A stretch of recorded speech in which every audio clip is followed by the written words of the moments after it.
ठीक है। चलो।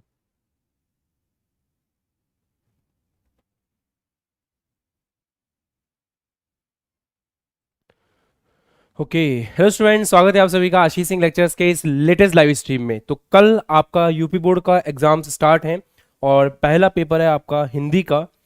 और देखिए, एग्जाम एग्जाम होता है, कोई भी सब्जेक्ट हो, स्ट्रेटजी सभी सब्जेक्ट्स में कॉमन होती है।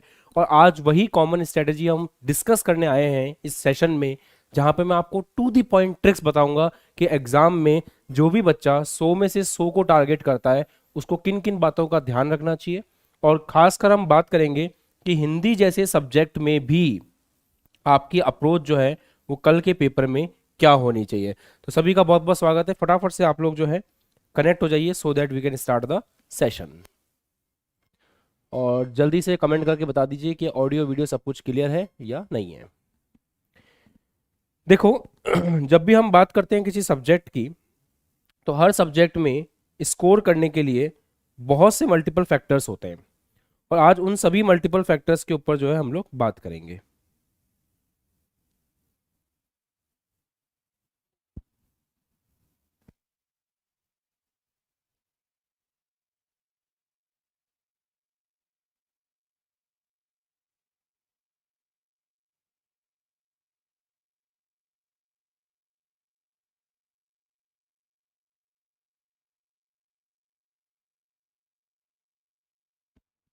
हाँ जी।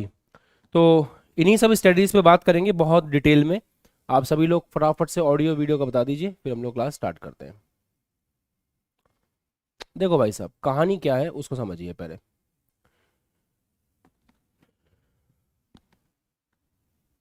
देखो, कोई भी एग्जाम जिसको हम प्रिपेयर करते हैं,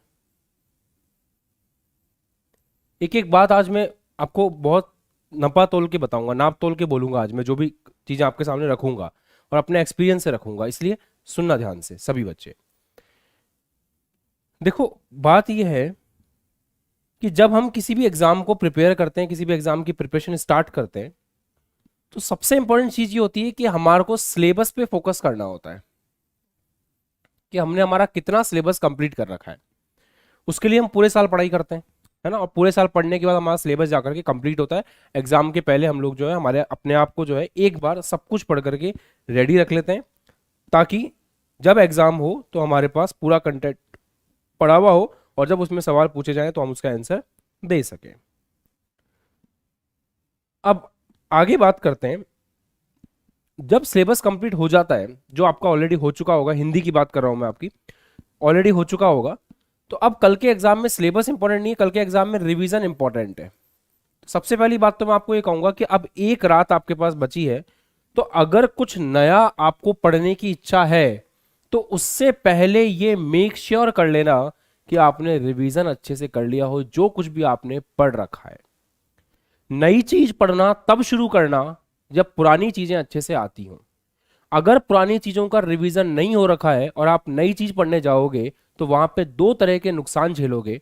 पहला तो, पुरानी चीज जो पढ़ रखी थी, अगर उसको रिवाइज करते उसमें कॉन्फिडेंस डेवलप होता है, एग्जाम में क्वेश्चन आता, एक भी नंबर नहीं करता, वो हाथ से गया।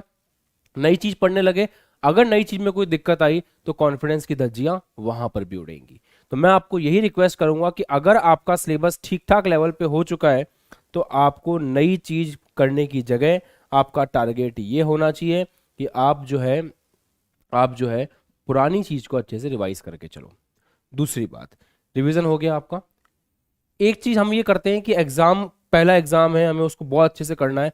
अगर आपकी ठीक ठाक तैयारी हो चुकी है तो मेक श्योर कि आप एटलीस्ट 5 आवर्स की स्लीप लो। देखो, होता यह है कि हम लोग क्या कोशिश करते हैं कि एग्जाम की रात, एक रात है एग्जाम की, कल पेपर है, पूरी रात जग लेते हैं, सुबह नींदों में पेपर देने चले जाएंगे। चले भी जाओगे, जग भी लोगे, पर आपको जगने की आदत नहीं है अगर, तो आपका शरीर भूल जाएगा और एग्जाम के टाइम पे आपको ऐसे ऐसे झोंके आएंगे और जो कुछ भी आपने पढ़ रखा होगा वो सब आपके हाथ से निकल जाएगा। इसीलिए देखो, 6 घंटे की नींद अपन लेनी चाहिए वैसे तो, फिर भी मैं कह रहा हूं कि 5 घंटे की नींद लेना जरूरी है। और इनकेस अगर 5 घंटे भी नहीं ले पाते हो तो कम से कम 4 घंटे की नींद तो आपको लेनी ही चाहिए। पढ़ो रात भर पढ़ करके सो, और रात भर पढ़ के सोओगे तो सुबह आराम से उठोगे, 4 घंटे की नींद लेकर के सो। मार्जिन लेके चलो कि अगर आपको सुबह 6 बजे उठना है तो 2 बजे मुझे किसी भी हालत में सोना है, इस लेक्चर खत्म होने के बाद मुझे 2 बजे तक पढ़ाई करनी है, जो भी आपका शेड्यूल है, और उसके बाद आपको सीधा जो है 6 बजे उठना है और अपने एग्जाम को टारगेट करना है। राइट? क्या ये बात समझ में आती है सभी बच्चों को? क्योंकि प्रॉब्लम ये है ना, एक्चुअल में प्रॉब्लम ये है कि अगर नींद नहीं मिली तो फिर एक समस्या हो जाएगी कि कल का पूरा पेपर जो है आपका नींदों में जाएगा। तो नींद का ध्यान रखेंगे। दूसरा, फूड। आज आपको खाना एकदम लाइट लेना है। आज के खाने में सलाद थोड़ा ज़्यादा ले लेना। सलाद से आपको फाइबर मिलेगा, सलाद से आपको रिफ्रेशमेंट। सैलेड लेके आप जो है खाने के साथ सैलेड ज़्यादा लीजिए आज की नाइट में, और हो सके तो सैलेड प्लस दाल प्लस रोटी, ये तीनों कॉम्बिनेशन बेस्ट है। इनको खाने से ना आपके पेट खराब होने वाला है, ना आपको कोई दिक्कत होने वाली है। अब इसकी जगह मटर पनीर खा के सोओगे तो फिर नींद भी आएगी और सुबह दिक्कत भी हो सकती है। एनजाइटी के कारण, थोड़ा सा घबराहट के कारण, अगर आपने रात को खाना हैवी खाया होगा तो सुबह आपको थोड़ा सा जी खराब होना, इस तरह की प्रॉब्लम्स भी हो सकती हैं। क्योंकि जब हम एग्जाम देने जाते हैं और हमारी तैयारी ठीक से नहीं होती है, या फिर तैयारी ठीक से होती है पर हम थोड़ा डरते हैं, ये जनरली हिंदी के एग्जाम में तो नहीं होता ये आपको देखने को मिलेगा फिजिक्स के एग्ज़ाम में, या आपको देखने को मिलेगा केमिस्ट्री के एग्ज़ाम में। उन एग्ज़ाम्स के अंदर जनरली चीज़ देखी गई है कि वहाँ पर आपको एनजाइटी और फियर थोड़ा ज़्यादा होता है। बट हाँ ठीक है, इन केस आपको हिंदी की प्रिपरेशन अच्छी है तो भी मैं सजेस्ट करूँगा कि आप इस रूटीन को हर एग्ज़ाम से पहले फॉलो करें।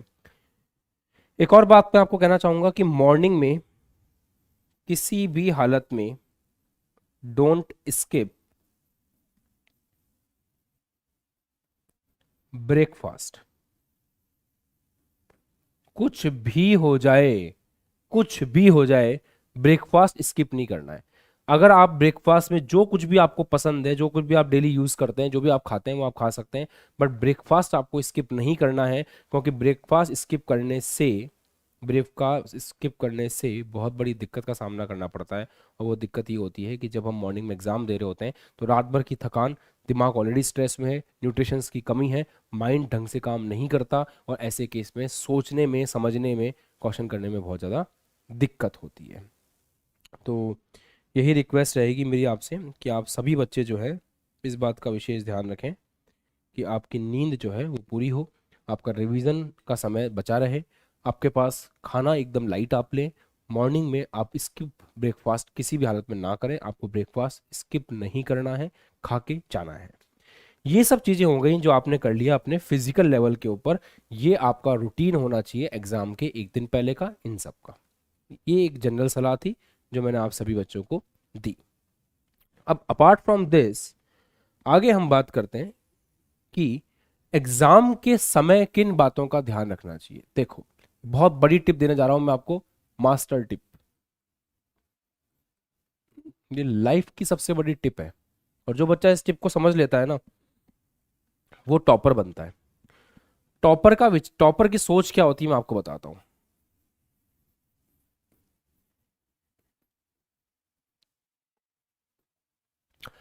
टॉपर की सोच होती है एग्जाम से पहले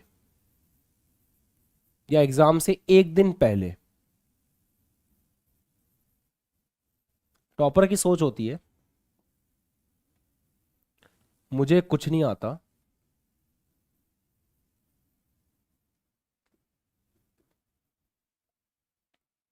मुझे मन लगा के सब पढ़ना है।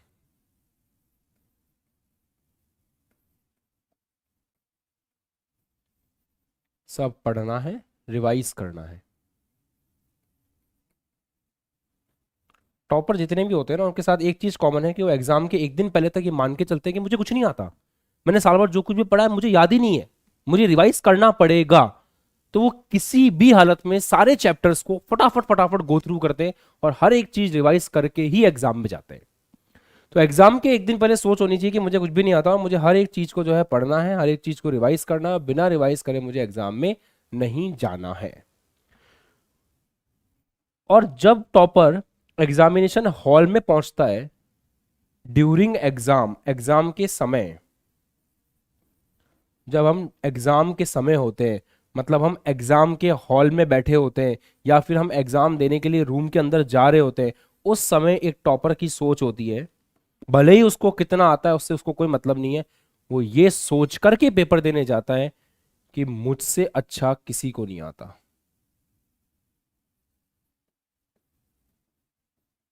किसी को नहीं आता।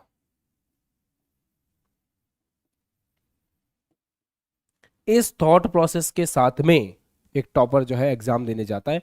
अब इसका उल्टा करते हैं तो आपके साथ क्रिएट होती है समस्याएं।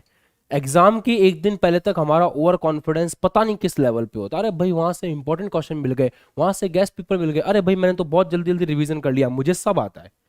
जो बच्चा एग्जाम से पहले सोचता है मुझे सब आता है, वो लापरवाही करता है एग्जाम में, उसकी तैयारी में, और उन सब तैयारी के कारण उसकी पढ़ाई अटक जाती है और हो नहीं पाती है। फिर क्या होता है, जब वो बच्चा एग्जामिनेशन हॉल में पहुंचता है तो एग्जामिनेशन हॉल में पहुंच के उसको ये टेंशन होती है कि अरे यार अब तो मुझे कुछ नहीं आता। टेंशन में आ जाता है कि मेरे को कुछ आता ही नहीं है, मुझे कुछ याद ही नहीं है, और इस रीजन से उसका पेपर खराब हो जाता है। तो चाहे आपने साल में कितना कुछ भी पढ़ रखा हो, एग्जाम के पहले आपको याद दिमाग में रखना है कि मुझे सब कुछ रिवाइज करके जाना है। और चाहे आपने एक भी टॉपिक नहीं पढ़ा हो फिर भी एग्जाम देते हो तो आपका कॉन्फिडेंस इस लेवल का होना चाहिए कि मुझसे अच्छा किसी को नहीं आता। अगर आपने ये ट्रिक पे कमांड कर ली, ये ट्रिक पे कमांड कर ली, तो फिर आपको किसी प्रकार की कोई दिक्कत नहीं होगी। बताइए। कुछ लाइव में एक अजीब तरह का इशू चल रहा है, मैं आपको समझाने की कोशिश कर रहा हूँ। कुछ बच्चों को लाइव शो कर रहा है, कुछ बच्चों को waiting for Ashish Singh lectures दिखा रहा है। पता नहीं ये इशू क्यों आ रहा है। कुछ बच्चों को लाइव शो कर रहा है, कुछ को वेटिंग दिखा रहा है, ऐसा कुछ हो रहा है यहाँ पे।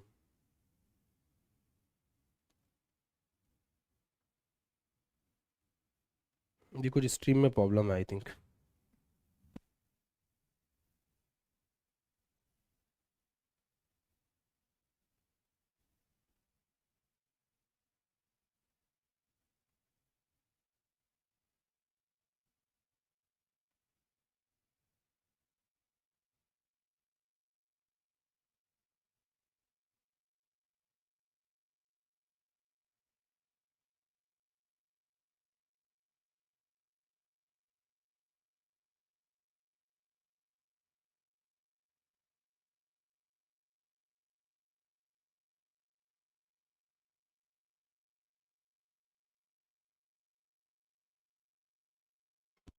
ये स्ट्रीम में कुछ बग है बेटा, यूट्यूब का कुछ बग है।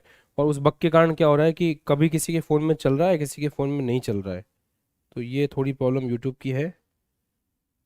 किसी के फ़ोन में दिखाई दे रही है स्ट्रीम, किसी के फ़ोन में waiting for Ashish Singh lectures दिखा रहा है।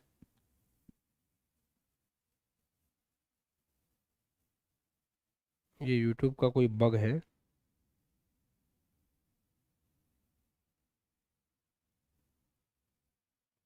कुछ बग है यूट्यूब का, कोई सीरियस बग है यूट्यूब का, जिसके कारण क्या हो रहा है कि देखो अभी मैं लाइव हूँ, बट यहाँ पर फ़ोन के अंदर जो है ये शो कर रहा है कि मैं लाइव नहीं हूँ, जबकि जो सिस्टम है वो ये शो कर रहा है कि हम लाइव हैं।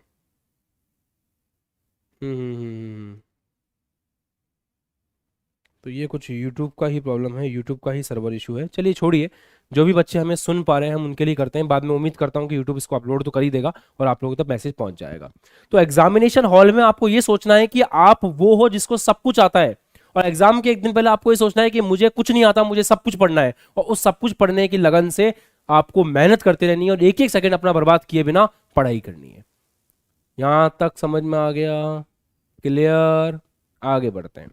देखो, अब जब एग्जाम देने बैठते हैं तो फिजिक्स में, केमिस्ट्री में, मैथमेटिक्स में और बायोलॉजी में आपकी स्ट्रेटजी अलग होगी, और हिंदी और इंग्लिश जैसे एग्जाम में आपकी स्ट्रेटजी अलग होगी। अब मैं आपको थोड़ा समझाने की कोशिश करता हूं कि इन दोनों एग्जाम की स्ट्रेटजी कैसे बनाई जाए और इन दोनों एग्जाम्स में हमें किन किन बातों का ध्यान रखना चाहिए जिनसे हमारे मार्क्स एक नंबर आ सकते हैं। और हमारे मार्क्स एक नंबर मतलब एक नंबर नहीं, एक नंबर, टॉप नंबर, 100 में से 100 आपके मार्क्स आ सकते हैं। सुनिए कैसे। पीसीएमबी के अंदर क्या होता है कि बहुत ज्यादा अच्छे लेवल के सवाल आते हैं। इसमें क्या होता है कि हर तरह के सवाल आपको देखने को मिलते हैं, बहुत ज्यादा टफ सवाल भी मिलते हैं, बहुत इजी भी मिलते हैं, थोड़े मॉडरेट लेवल के भी मिलते हैं। हर टाइप के क्वेश्चन जो है वो आपको मिल जाते हैं आपके फिजिक्स केमिस्ट्री के एग्जाम में। बट यहीं पर अगर अपन चेक करें, यहीं पर अगर अपन चेक करें एक चीज कि अगर मान लो आपने पेपर को, सबसे बड़ा सवाल ये होता है कि पेपर को सीक्वेंस में स्टार्ट करें या बीच में से जो पहले आ रहा है वो पहले कर दें। मैं ये स्ट्रेटजी मानता हूं कि जो आपको सबसे पहले आता है वो आप सबसे पहले करिए इन चारों पेपर्स में। रीजन क्या है सुनिए। एक सर्वे बताता है कि एक एग्जाम हुआ, एग्जाम के बाद बच्चे बाहर निकले, तो जब एग्जाम देकर के बच्चे बाहर निकले तो उनसे पूछा गया कि पेपर कैसा रहा, तो बच्चों ने कहा पेपर बहुत टफ था, बहुत टफ था, मजा आ गया, इतना भयंकर टफ पेपर हमने आज तक नहीं देखा, होश उड़ गए हमारे। एक बच्चा ऐसा बोलता है। एक बच्चा बोलता है पेपर ठीक ठाक था। एक बच्चा बोलता है कि यार पेपर तो बहुत ज्यादा आसान था, हाँ मेरे 5-7 नंबर के क्वेश्चन गलत हो गए बट पेपर बहुत ज्यादा आसान था, मैंने अच्छे से कर दिया, मुझे कोई दिक्कत नहीं है। फिर यार उसको सुनकर के, एक ही पेपर को लेकर के अलग अलग बच्चों के अलग अलग विचार, ये सब देख के मुझे फील होता था कि यार इसके पीछे का कारण क्या है, ऐसा क्या है, ऐसा क्यों है कि एक ही पेपर हर बच्चे के लिए अलग अलग तरह का है। और मैं ये नहीं कह रहा हूं कि मैं बच्चे पढ़ के नहीं आए होंगे, शायद ऐसा है, जो बच्चे सब पढ़ के जाते हैं उनको भी अगर कंपेयर करें तो उनका भी दावा पेपर को लेके अलग अलग होता है। इसका एक कारण है, इसके पीछे एक साइकोलॉजी है। मान लो पेपर सेट करते वक्त पेपर सेटर ने ऐसा पेपर सेट किया, सेट ए, सेट देखना समझना, सेट का भी फर्क पड़ता है। मान लो सेट ए था, सेट बी था, सेट सी था, 3 तरह के सेट थे। उसमें पहला क्वेश्चन टफ डाल दिया इसने, दूसरा क्वेश्चन टफ डाल दिया इसने, तीसरा क्वेश्चन इजी था, तीसरा क्वेश्चन मॉडरेट था, मॉडरेट समझते हो ना, टफ ना इजी, और चौथा क्वेश्चन इजी था, पांचवा क्वेश्चन भी इजी था। ये पहले वाले सेट में ऐसे नंबर ऑफ क्वेश्चंस दिखाई दिए। दूसरे वाले सेट में पहला क्वेश्चन इजी था, दूसरा क्वेश्चन भी इजी था, तीसरा क्वेश्चन मॉडरेट था, चौथा क्वेश्चन टफ था, पांचवा क्वेश्चन भी टफ था। अब साइकोलॉजी समझना, मजा आ जाएगा आपको। सेट सी में पहला क्वेश्चन टफ था, दूसरा क्वेश्चन इजी था, अगला क्वेश्चन टफ था, अगला क्वेश्चन इजी था, और लास्ट वाला क्वेश्चन मॉडरेट था। 5 वैरायटी के क्वेश्चंस को अलग अलग तरह से पेपर सेटर ने क्या किया, सेट कर दिया। अब बच्चे ने कहा कि मैं सबसे, इन तीनों बच्चों ने जो पेपर शुरू किया तो पहला क्वेश्चन पहले किया, फिर दूसरा क्वेश्चन किया, फिर तीसरा क्वेश्चन किया, फिर चौथा क्वेश्चन किया। अब पेपर को लेकर के हर एक बच्चे की जो अवधारणा है, अब पेपर को लेकर के हर एक बच्चे की जो अवधारणा है वो अलग अलग बन देगी। जो बच्चा ये वाला एग्जाम देकर के आया है, ये वाला सेट सॉल्व करके आया, पहला क्वेश्चन टफ, वो देखता है यार पहला क्वेश्चन टफ था, मेरे से तो सॉल्व ही नहीं हुआ, उसका कॉन्फिडेंस थोड़ा गिरेगा, पेपर में पहला क्वेश्चन ही नहीं आया मेरे को। फिर वो दूसरा क्वेश्चन देखेगा, वो भी टफ है, उसका कॉन्फिडेंस और गिर जाएगा, अरे यार पेपर तो बहुत टफ है। फिर क्वेश्चन आ गया मॉडरेट, इन 2 क्वेश्चन की घबराहट में वो ये क्वेश्चन भी गलत कर देगा। होता है घबराहट, डर लग जाता है, एकदम से घबराहट हो जाती है, पहला क्वेश्चन नहीं आया, दूसरा नहीं आया, इतना टफ पेपर आ गया, मैं क्या करूंगा, डर गया। इस घबराहट के कारण उसने तीसरा क्वेश्चन भी गलत कर दिया। अब चांस है कि जो क्वेश्चन आसान है 50-50% चांस है कि उनको भी वो सही कर सकता है या गलत कर सकता है, क्योंकि वो डर चुका है, उसके मन में ये बात बैठ चुकी है कि पेपर टफ है। सेट बी में आते हैं। जब सेट बी में बच्चा आया, ये जो बच्चा पेपर दे रहा है, पहला question I hi hi easy, वाह आसान पेपर, दूसरा क्वेश्चन इजी, वाह आसान पेपर, तीसरा मॉडरेट था, उसके दिमाग में एक साइकोलॉजी बन चुकी पेपर आसान है, तो उसने तीसरे क्वेश्चन को भी आराम से किया और वो मॉडरेट क्वेश्चन भी कर गया। अब 50-50 चांस है कि वो टफ क्वेश्चन कर भी लेगा और नहीं भी कर लेगा, और चांस यही है कि वो कर लेगा क्योंकि उसके अंदर कॉन्फिडेंस ज्यादा है। इस बच्चे के साथ क्या होगा, टफ किया, उसको लगा पेपर टफ है, फिर क्वेश्चन इजी आ गया, उसको लगा यार इजी है पेपर, फिर एक टफ क्वेश्चन आ गया, फिर इजी आ गया, फिर मॉडरेट आ गया। तो सेट सी वाले बच्चे से पूछेंगे पेपर कैसा है, तो वो बोलेगा ठीक ठाक है, ना ज्यादा टफ था ना ज्यादा इजी था। सेट बी वाला बच्चा बोलेगा पेपर इजी था भाई साहब, और जो टफ सेट ए वाला बच्चा है वो बोलेगा कि पेपर टफ था। तो कभी कभी ऐसा होता है कि पेपर में सीक्वेंस में अगर हम करते हैं तो सीक्वेंस में करने का ये नुकसान जो है वो हमें कभी कभी उठाना पड़ जाता है। इसीलिए घर के बड़े बूढ़े भी ये बात बोलते हैं कि जो सबसे पहले आता है वो सबसे पहले करो। तो अगर हम मैं दिमाग में ये चीज लेके चलूं कि मुझे कोई मतलब नहीं है क्या टफ है क्या इजी है, जो क्वेश्चन मेरे को पहले आता होगा पहले मैं वो करूंगा, तो मैं सबसे पहले पेपर को पढ़ूंगा।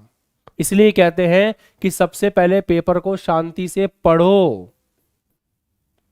क्योंकि जब तुम पेपर को शांति से पढ़ोगे तो तुम्हें पता चलेगा कि कौन कौन से क्वेश्चंस आपको आते हैं कौन कौन से नहीं आते। फिर जो जो क्वेश्चंस आपको आते हैं उन क्वेश्चन पे नजर रखो, फिर सबसे पहले वही क्वेश्चन करो जो आपको आता है। इन सब में से मान लो आपको ये क्वेश्चन आता है तो पहले यही क्वेश्चन करो, उसके बाद ये करो, फिर ये करो, फिर इन दोनों के ऊपर जाओ, चाहे सेट कोई सा भी हो। अब इस सेट को बच्चे ने पढ़ा, उसको ये क्वेश्चन आता है, पहले वो ये करेगा, फिर ये करेगा, फिर ये करेगा, फिर इन दोनों पे जाएगा। इस सेट वाले बच्चे को ये दो क्वेश्चन इजी लग रहे हैं, पहले वो इनको करेगा, फिर इसको करेगा, फिर इन दोनों पे जाएगा। तो अगर हम हमारे बड़े बूढ़ों की बात मान लें और फिजिक्स केमिस्ट्री मैथ्स बायोलॉजी में पहले वो क्वेश्चन सॉल्व करें जो हमें अच्छे से आते हैं, तो फिर हमारे कॉन्फिडेंस पेपर को लेके कभी भी खराब नहीं होगा। हम लास्ट में उन क्वेश्चंस पे अच्छा फोकस कर पाएंगे जो हमें पहली बार में पढ़ने में समझ में नहीं आए थे। और मैं अगर पहली बार में ही जो क्वेश्चन मेरे को समझ में नहीं आया मैं उसी के साथ बछीड़े खाता रहूं तो आधा घंटा उसमें वेस्ट हो जाएगा और फिर कोई मतलब वाली बात नहीं है।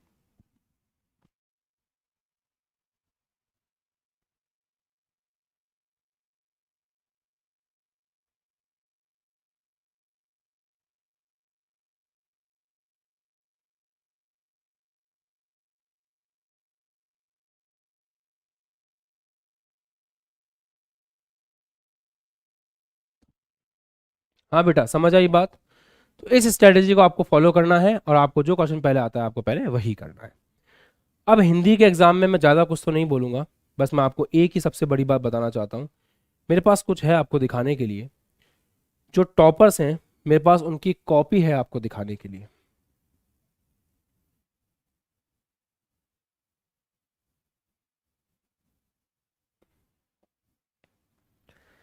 ये हिंदी के एक बोर्ड के टॉपर की कॉपी है।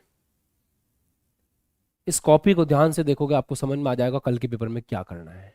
सबसे पहली बात, काटा पीसी मत करना भाई, आराम से क्वेश्चन सॉल्व करना। हिंदी का पेपर है, लैंग्वेज का पेपर है, राइटिंग का विशेष ध्यान रखना।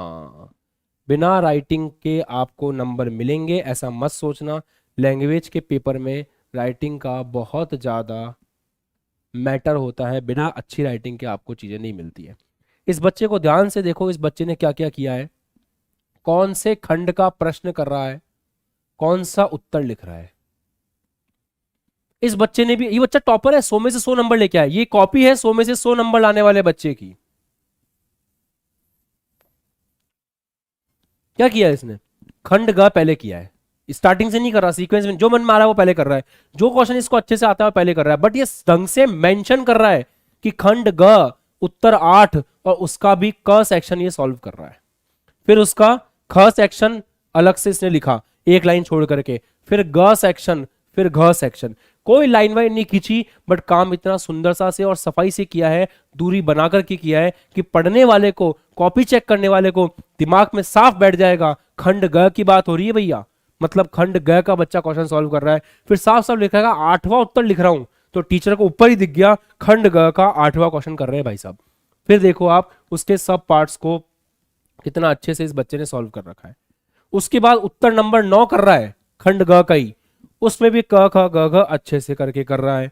अब एक चीज समझना जो इस बच्चे की मुझे मस्त लगती है, अगर आपसे लिखते वक्त कोई गलती हो जाती है तो आप ध्यान से देखना। ये देखो लगता, खुशी से हंसने लगता है, तो लगता को इसने लकवा लिख दिया था, तो उस लकवा को इसने एक सिंगल लाइन से ऐसे काट दिया, चेक कर सकते हो आप, एक सिंगल लाइन से काट दिया। और हम क्या करते हैं, हमें अगर ऐसा लगता है कि हमने ये गलत लिख दिया तो हम जाते हैं और उसको ऐसे काटते हैं, ऐसे ऐसे ऐसे ऐसे। तो वो गोबर किया हुआ ना कॉपी के ऊपर साफ साफ दिखाई देता है और उसी गोबर के नंबर कटते हैं, समझ रहे हो। तो कुछ भी गलत देखो, यहां पे देखो स्वाभाविक स्व यथाशक्ति जो भी लिख रखा है बच्चे ने वो सिंपल काट के लिख रखा है, यहां गलती होगी सीधा सीधा काट दिया। मतलब ऐसे काटोगे किसी का ध्यान नहीं जाएगा, ऐसे काटोगे सबकी नजर वहीं जाएगी तुमने क्या कर रखा है। अब देखो आप खुद, आपका ध्यान यहां ज्यादा जा रहा है या यहां ज्यादा जा रहा है, इस बात का ध्यान आपको करना पड़ेगा कि कॉपी में, लैंग्वेज के पेपर में राइटिंग का बहुत इंपॉर्टेंस है। राइटिंग खराब भी है तो कोई बात नहीं, बट आपको जो है ये देखो, जब एक खंड खत्म हो गया तो भाई साहब ने डबल लाइन खींच दी। कौन सा क्वेश्चन कर रहे हैं, सही तरीके से एक एक क्वेश्चन को बता रखा है। मैं यही कहूंगा कि आपका प्रेजेंटेशन अच्छा होना चाहिए। वही समोसा दुकान पे मिलता है ठेली में, ऐसे करके यूं दे जाता है, 5 रुपए का मिलता है। उसी समोसे को एक बढ़िया सी प्लेट के अंदर सजा करके एसी रूम में जब दिया जाता है, वो 250 रुपए में 5 स्टार होटल में बिकता है। समझ रहे हो, प्रेजेंटेशन का फर्क पड़ता है। वही सेम चीज आप कैसे प्रेजेंट कर रहे हो, वही सेम चीज आप कैसे दिखा रहे हो, इस चीज का बहुत ज्यादा फर्क दिखाई देता है। बच्चे का एक भी नंबर नहीं कटा। इस बच्चे का काम देखिए आप, प्रॉपर तरीके से जो है इस बच्चे ने किया है सब कुछ। ये सीबीएसई बोर्ड के बच्चे की कॉपी है। आपका सिलेबस, इनका सिलेबस अलग अलग होगा, बट मैं आपको तरीका बता रहा हूँ। 100 में से 100, 100 में से 100, 100 में से 100, 100 में से 100। 4 टीचर्स ने इसको रीचेक किया और पूरे बच्चे को, 2018 की कॉपी है ये, 18 का सीबीएसई टॉपर के बच्चे की कॉपी है, नेट पे मिल जाती है। अब आप चेक कर सकते हैं, 100 में से 100 इस बच्चे को प्राप्त हुए। तो क्या लगता था हिंदी मीडियम में 100 में 100 लाना संभव नहीं है? संभव है, बस तरीका हमारे पास होना चाहिए, पैटर्न हमारे पास होना चाहिए, तभी हम ऐसा कर सकते हैं। ये कॉपी मैं आपके टेलीग्राम पे शेयर कर दूंगा, आप वहां से देखना और सीखना। जो जो बातें मैंने आपको बताई उसका ध्यान रखना। जो क्वेश्चन पहले आता है वो पहले करो। ये अलग सब्जेक्ट है, ये अलग सब्जेक्ट है, इसमें प्रेजेंटेशन का बहुत ज़्यादा रोल है। इसमें सुंदरता से काम करना ही करना, और कोशिश करना इसमें भी सुंदरता रहे, बट इसमें सुंदरता के नंबर ज़्यादा होते हैं। प्रेजेंटेशन आपका अच्छा होना चाहिए, ये कंसेप्ट का ध्यान रखना। बाकी सभी बच्चों को जिनके एग्जाम स्टार्ट हो रहे हैं, एएसएल परिवार की तरफ से आप सभी को ऑल द वेरी बेस्ट।